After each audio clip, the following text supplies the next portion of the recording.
May mga sagot na maganda at may mga sagot na may bigat.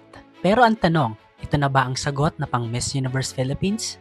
Grabe, sa closed door interview pa lang, ramdam mo na agad ang lalim ng sagot ni Clarissa Westrom, ang Miss Universe Philippines Cotabato Province. Tinanong siya, Why should Clar, the warrior, be the next Miss Universe Philippines? ang sagot niya, hindi lang basta confidence, kundi may laman.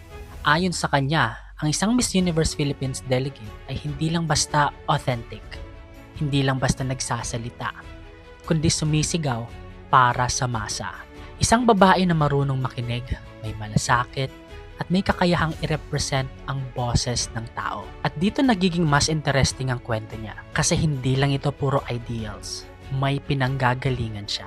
May sapat siyang personal experience sa kanyang hometown sa Cotabato na humubog sa kanyang pag-unawa sa struggles ng komunidad at kung bakit mahalagang maging boses ng iba.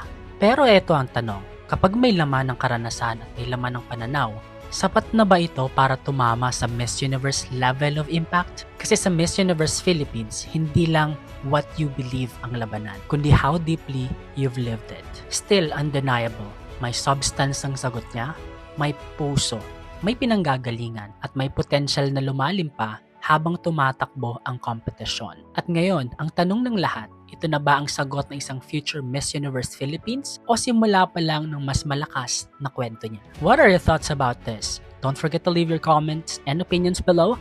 Tara pag-usapan natin. And thank you so much for watching this video. Follow me for more. Bye!